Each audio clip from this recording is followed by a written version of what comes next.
dagang kita yang pada Juli 2023 kalau dilihat ini memang masih surplus, tapi angkanya sebetulnya benar-benar menyusut begitu ya, berada di 1,31 miliar US dollar dan pendorong atau mungkin penyebab salah satunya penyusutan dari neraca dagang kita adalah dari sektor pertambangan. Nah, kalau dari Anda sendiri melihatnya seperti apa, Mbak Esa?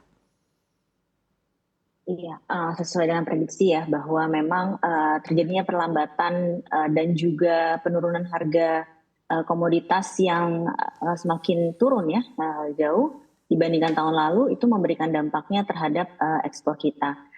Salah satunya memang dari sisi nilai ya, nilai ekspor tadi yang sangat jauh turun adalah dari sisi pertambangan ya. Jadi komoditas-komoditas pertambangan ini nilainya sangat turun sebesar tadi kalau tidak salah 14% ya untuk ekspor sesuai dengan catatan. Seperti itu, Mbak. Baik, Mbak Esa, kalau dilihat ini ya dengan melihat berbagai data ekonomi dan juga kita lihat kalau dari data ekonomi yang ada di China, apakah artinya untuk di bulan mendatang ini penyusutan akan terus terjadi atau seperti apa, Mbak Esya? Iya, kalau kita melihat sebenarnya dari data-data yang memang kita lihat negara mitra dagang ya, kalau kita lihat salah satunya adalah Cina. Cina ini salah satu kita ekspor kita ke Cina itu masih positif karena satu adalah di sana masih tumbuh, walaupun memang tumbuhnya ini tidak sesuai dengan prediksi, belum sesuai dengan prediksi dari forecast ya, proyeksi pertumbuhan yang dianggap cepat, tapi nampaknya permintaan industri terhadap barang-barang inputnya masih moderat dan tidak terlalu tinggi gitu. Kedua dari sisi ekspektasi atau proyeksi nilai tadi nilai komoditas ke depan akan terus turun di 2023 dan 2024 selanjutnya. Memang proyeksi ini yang memang terlihat ya proyeksi akan memberikan dampak yang besar terhadap nilai ekspor kita.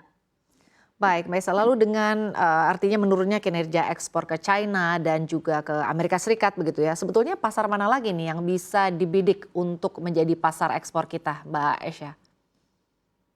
Iya, memang kita harus ya salah satunya mencari pasar non tradisional, mitra dagang non tradisional, di mana kita harus melihat juga bagaimana hubungan perdagangan kita dengan negara-negara tersebut dan bagaimana potensi dari masyarakat di sana ya.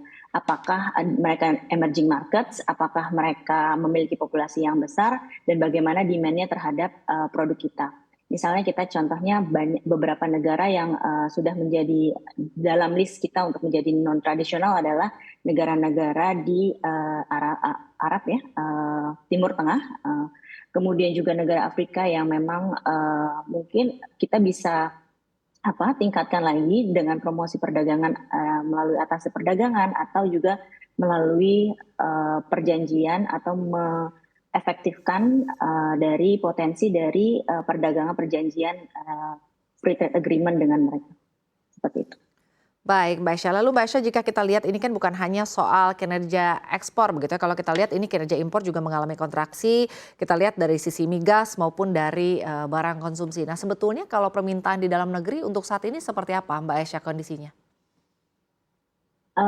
Untuk permintaan barang-barang impornya, kalau kita lihat data tadi ya impor bahan input dan antara ya dengan juga bahan modal ya, barang modal itu kalau tadi belum rilisnya belum sampai ke sana ya. Tapi kalau kita lihat dari sampai Juni pun terlihat sangat menurun di barang input antara ya, bahan baku. Nah ini kalau misalnya penurunan yang sangat drastis di impor barang baku, berarti kita bisa lihat bisa implikasinya bisa melihat bahwa permintaan terhadap barang-barang input ini juga melesu gitu ya. Namun kalau kita lihat dari sisi PMI untuk Indonesia, PMI untuk Indonesia ini sebenarnya cukup tinggi ya, masih cukup tinggi dibandingkan Cina. Kalau Cina tadi 49, di Indonesia masih sekitar 50 atau 50-an ya. Nah, kita melihat walaupun PMI-nya ini meningkat, tetapi kalau kita lihat dari industri, ternyata di realitasnya adalah misalnya pemasukan pajak dari sisi sektor industri juga masih rendah gitu ya. Nah, ini terkait dengan juga tadi melesunya permintaan dari komoditas kita di komoditas, terutama komoditas manufacturing ya, di pasar global. Baik. Ada beberapa yang memang terkena masih rendah gitu, sektor-sektor tersebut. Baik Mbak Esha. Mbak Esha, seiring dengan raca dagang Indonesia pada Juli yang kalau dilihat memang masih surplus begitu ya di angka 1,31 miliar US dollar, tapi sebenarnya ini mengalami penyusutan begitu. Bagaimana Anda melihat atau proyeksi Anda terkait dengan pertumbuhan ekonomi RI di semester kedua di tahun 2023 ini dengan segala tantangan yang mungkin dihadapi ya Mbak Esha? Ya, memang ke depan ya beberapa resiko-resiko global itu masih terus mengalami ya berdampak terhadap Indonesia.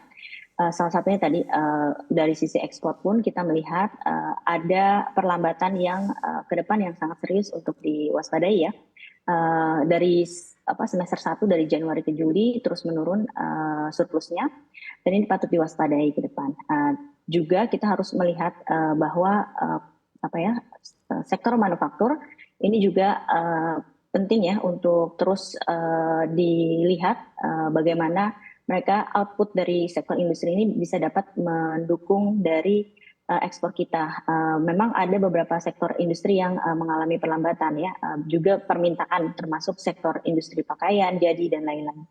Walaupun Baik. terutama tadi dari rilis ya mengalami penurunan.